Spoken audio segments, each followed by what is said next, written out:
네, 주안의 만나 12월 21일 월요일 묵상을 함께 나누도록 하겠습니다. 오늘 말씀은 베드로후서 1장 1절에서 11절 말씀으로요. 신성한 성품에 참여한 자라고 하는 제목으로 함께 묵상을 나누도록 하겠습니다. 이번 주는 우리가 베드로후서를 함께 보도록 하겠습니다. 베드로 전후서의 편지를 받는 대상은 동일해요. 그런데 이들을 향한 편지의 주제는 다릅니다. 베드로 전서에서는 당시 초대 교회의 외부적인 압박에 대한 태도를 나누고 있다면 베드로후서는 내부적으로 변질되고 또한 변절이라는 일들에 대한 문제들을 제기하면서 이러한 상황들 앞에서 믿음의 영원한 진리가 무엇인지, 그 본질은 무엇이며 그 앞에서 가져야 하는 성도들의 믿음의 태도들을 언급하면서 영적으로 더욱더 성장할 것들을 권면하고 있는 성경이 바로 베드로후서입니다. 이번 한 주를 우리가 성탄 주간으로 보내게 되는데요. 이 주간에 베드로후서를 통해서 우리의 믿음의 내용들을 다시금 돌아보는 귀한 시간들이 되기를 원합니다. 베드로후서의 시작은 성도들에게 가장 귀한 가치인 하나님과 우리 주 예수를 더욱 알아갈 것을 권면합니다. 2절 말씀에 하나님과 우리 주 예수를 알므로 은혜와 평강이 너희에게 더욱 많을지어다 라고 말씀을 하고 있지요. 여기에서 안다라고 하는 것은 단순한 지식을 의미하는 것이 아니라 아주 깊이 있는 사귐을 의미합니다. 우리가 하나님과 깊이 있는 사귐을 가질 때에, 하나님과 깊이 있는 영적 교제 속에 있을 때에 우리에게는 은혜와 평강이라고 하는 그 하나님께서 주신 선물이 우리에게 계속 머물게 됩니다. 이것은 저 개인적으로는 제가 지난주까지 고민했던 삶의 문제에 대한 대답이었습니다.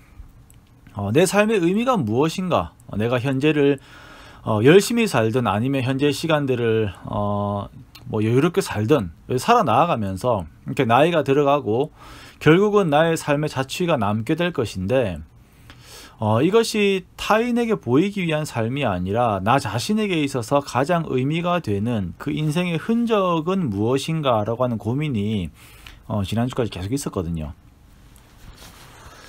그에 대한 대답은 삼위 하나님을 더욱 알아가는 것, 하나님과 깊은 교제 가운데 들어가면서 더욱 하나님을 추구하고 하나님을 갈망하면서 하나님의 성품을 또한 추구하는 것, 이것이 인생 최고의 의미라고 하는 결론을 내리는 시간이 있었습니다. 이것이 그렇게 잘 아는 것이죠. 그런데 잊어버려요, 살다가. 그러면서 여러 가지 마음들이 드는데 하나님께서 이것을 다시 기억을 하게 해주신 것이죠. 그런데 오늘 이렇게 베드로후서에서 명확하게 한 번 더 정리를 해주시니까 참 감사할 따름입니다. 오늘 성경 말씀은 우리 그리스도인들이 이러한 삶의 방향을 향하여 걸어야 함을 말씀을 하고 있습니다. 우리가 무언가를 해야 하는 것 이전에 먼저는 우리가 항상 기억해야 하는 것이 우리는 예수 그리스도로 말미암은 은혜를 입은 은혜 받은 자라고 하는 사실을 우리가 항상 기억해야 된다는 것이에요. 3절 말씀에 보면 그의 신기한 능력으로 생명과 경건에 속한 모든 것을 우리에게 주셨다라고 말씀을 하고 있습니다. 그의 신기한 능력, 여기에서 신기한이라고 하는 것은 이상한, 희한한 것을 말하는 것이 아니라 신적인 능력을 말합니다. 즉 사람으로서는 도저히 이해할 수 없는 하나님의 신적 능력으로 말미암아 생명과 경건에 속한, 즉 하나님에게 속한 모든 것을 우리에게 주셨어요. 자, 어떻게 해요? 자기의 영광과 덕으로서 우리를 부르시니, 즉 예수 그리스도를 알므로 인하여서 우리가 하나님에게 속한 생명과 경건에 함께 속하게 된 것입니다. 자, 이에 대한 전제는 먼저 우리가 하나님과 원수가 되었었고 죄와 사망에 속하였었고 죄로 말미암아 죽었던 우리였다라는 것입니다. 우리가 허물과 죄로 죽을 뻔하였던 것이 아니라 에베소서 2장 1절의 표현처럼 이미 우리는 허물과 죄로 죽었던 자들이었습니다. 이러한 우리를 예수 그리스도를 통한 구원이라고 하는 하나님의 신기한 능력으로 살리신 것입니다. 자, 이렇게 우리들은 먼저는 하나님 앞에서 아무런 가능성이 없었어요. 하나님의 말씀에 반응도 할 수 없었습니다. 죽은 자들 앞에서 울고 소리를 질러도 그들이 듣지 못하고 반응을 하지 못하는 것처럼 우리의 상태가 완벽하게 죽은 상태였습니다. 하나님의 말씀에 반응을 하지 못하는 상태였어요.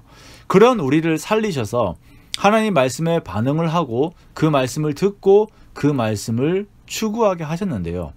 자, 그 추구하는 방향이 무엇이냐면 하나님의 신성한 성품에 참여하는 것입니다. 하나님의 성품을 좋아하고 나도 그것을 하고자 하는 거룩한 욕망이 마음에 생기게 되는 것이에요. 자, 여기에서 또 풀이를 하겠습니다. 자, 신성한 성품이라고 하는 것은 어떤 고결한 것을 뛰어넘어서 신에게 속한 성품입니다. 자, 그리고 이러한 하나님의 성품을 나열하기 전에 먼저 이러한 성품을 이루는 데 힘쓰라라고 5절에서 말씀을 하고 있습니다. 그러므로 너희가 더욱 힘써.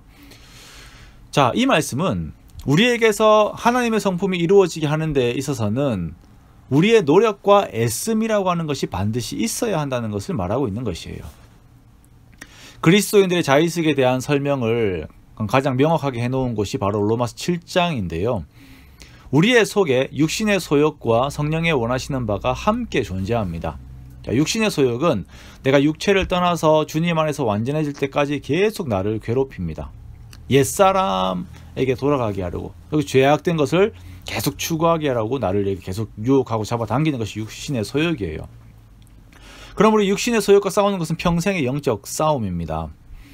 자, 여기에서 성령을 따라 행하면서 육신의 소욕을 이겨내는 것이 우리의 영적 싸움이에요. 자, 그러므로 나에게서 하나님의 성품이 나오는 것이 자동적으로 되는 것이 아니라 내가 그냥 교회에 출석한다고 자연스럽게 시간이 가면 이루어지는 것이 아니라 이것은 내가 이루기 위해서 날마다 힘써서 노력해야 하는 성격을 가지고 있다는 것입니다.